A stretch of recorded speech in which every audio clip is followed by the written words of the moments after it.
Hello, I'm Frederick, I'm Belgian, and in this video I'm going to talk to you about spoken French. I know Belgians often tend to be depicted as sheer cretins, especially by French people. I don't know if the stereotype is justified or not, but anyway, it doesn't change anything to the fact that French is my native language. And when I say French, I mean standard French. I want to stress that because there's no such thing as Belgian French or Swiss French or anything of the sort. French is French. French is a very unified language. I'm going to introduce the first thing I want to talk to you about with a little anecdote. I'm sure you love anecdotes. When I was in Greece for the first time, I went to Athens. I remember at some point I was talking to a friend in French. This guy was from Belgium. And there was a Greek guy next to us who was sort of listening to the conversation. And as he was listening to us, he looked quite lost and desperate. And at some point, he interrupts us and asks, looking lost and desperate, "When you speak French, do you cut the words?" And I answered, "Yes, we cut the words." Indeed, because we cut the words. It's not just that we cut them, we kill them, we mistreat them, we hate our words in French. No, I mean, it's a serious problem because, this guy who was listening to the conversation was quite advanced. He had learned French at school and his level was very good. And the problem was not that he wasn't able to understand the conversation, it was rather that he couldn't distinguish actually the words.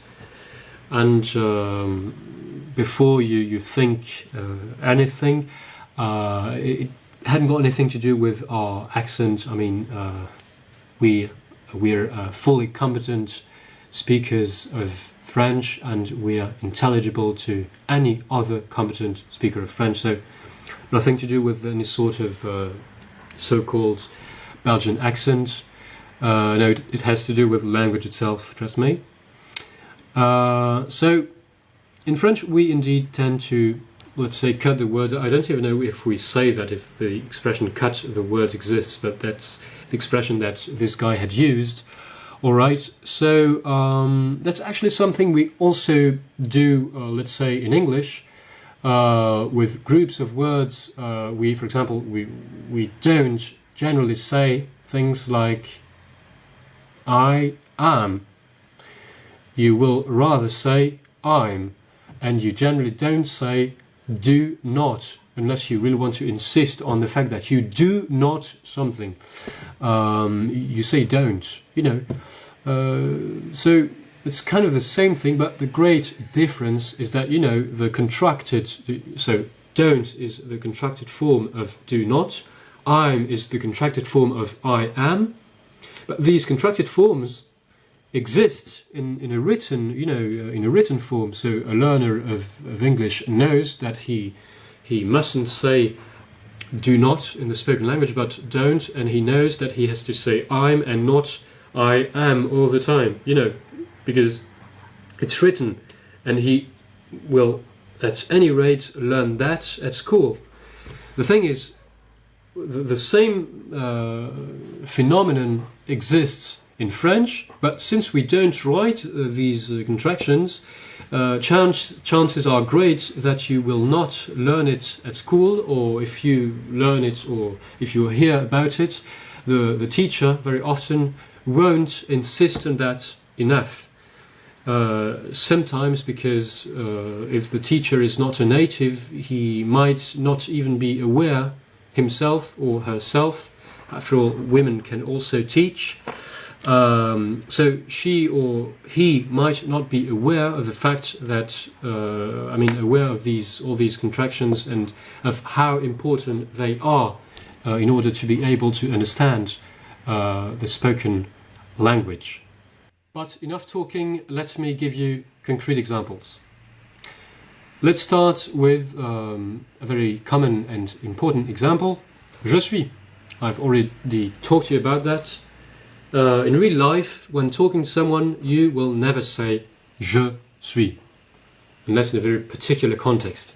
You will say something like je suis, or even suis, or even sometimes chu, or in certain extreme cases, maybe just sh. Yes, my friend, je suis in French can become just sh. An example, I'm tired, je suis fatigué, I am tired. How are you feeling today, Fred? Oh, je suis fatigué. Je suis fatigué. I'm tired. Je suis fatigué. Je suis has become sh. Certain words tend to be completely transformed in the spoken language. Words like parce que, because, or avec, with, often become parce que, or even que, for parce que, and avec or ac for avec. See? Who are you with? I'm with Thomas. Je suis avec Thomas.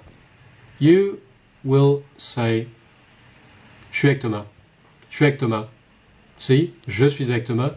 Je suis avec Thomas. Well, if you're listening to a whole speech with all these contracted expressions one after the other, and I've just given you a few examples, there are thousands of other cases of contraction, well, it can get really difficult for a learner of French not to get completely lost.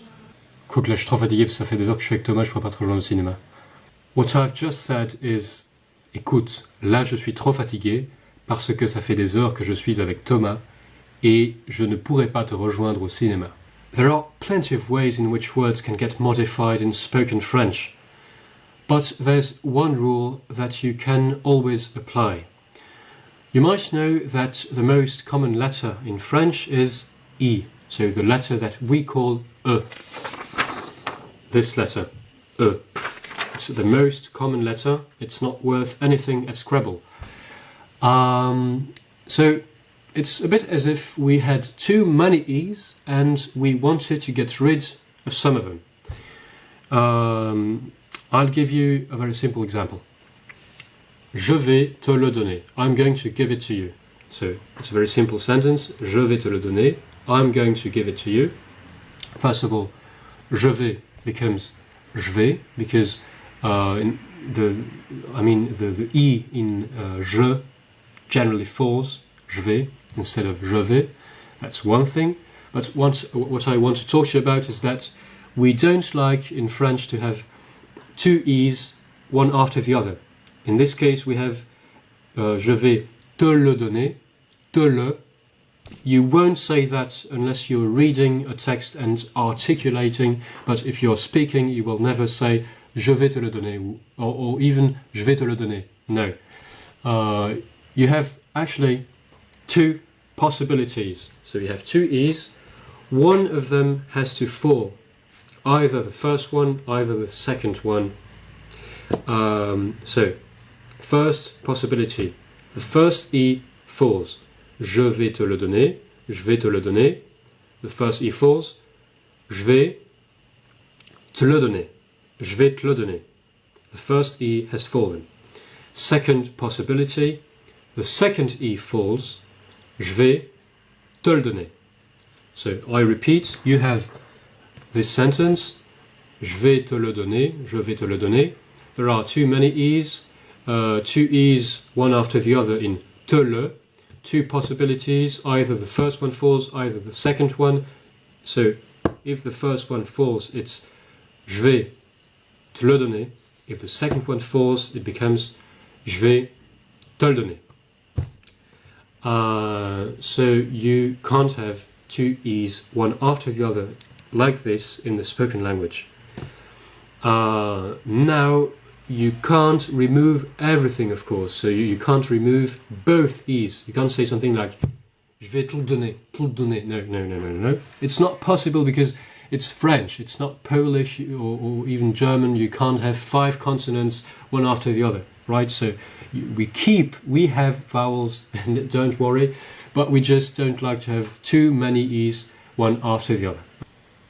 So far I've only talked about pronunciation, but the spoken language varies from the written language in what regards grammar and vocabulary as well. There are 3 things I want to talk to you about. First of all, the negation in French, as you might know, is formed by 2 particles, ne and pas. Ne pas. For example, je sais, I know. Negation, je ne sais pas. 2 particles, ne and pas. You just have to know that in the spoken language, we generally use only 1 particle, namely pas. So it's exactly the same thing.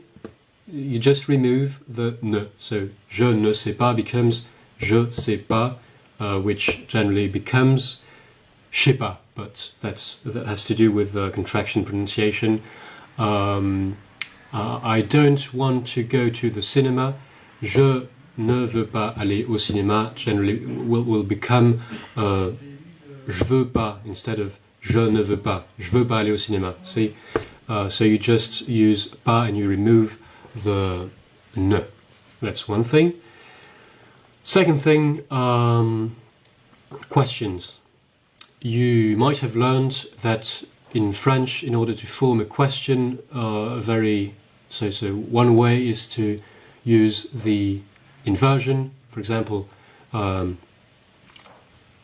you are hungry. Tu as faim. You are hungry. Question: are you hungry? As-tu faim? As-tu faim? In reality, you almost never use inversion in the spoken language. The most common way to ask a question in French is actually extremely simple. So you've got the statement, you are hungry, tu as faim. In order to form the question, the only thing you do is use a rising intonation. So you rise your voice towards the end of the sentence. So statement, tu as faim. Question, tu as faim? Very simple. And by the way, tu as generally becomes ta. So, t'as faim, t'as faim? Very simple. So to form a question, you just use a rising intonation. That's the most common way to form questions in French. And second way, you just use the particle, so the group est-ce que at the beginning of the sentence, and it becomes a question. So, tu as faim? Est-ce que tu as faim? Question. Tu as faim? Statement. Est-ce que tu as faim? Question. Very simple. So, the 2 most common ways are raising intonation, or you add est-ce que at the beginning of the sentence. What does est-ce que mean? It literally means, is it that est is, ce, it, que, that. And actually you might notice that in English the same type of expression exists, but it's just less common. For example, what is it that you want? Or you see, I mean, is it that is also used in English, just less common, but in French that's actually one of the most common ways to form questions. Alright, so the last thing I want to say about the spoken language is that generally you will tend to replace the pronoun nous by the pronoun on in the spoken language. So for example, nous sommes will generally become on est. So this was an introduction to spoken French. I talked about a few elements which I find very representative and very important when it comes to the spoken language. I might make other videos in the future. I hope you enjoyed this video, and if you have any questions, please feel free to ask anything in the comments, and I'd be very glad to answer.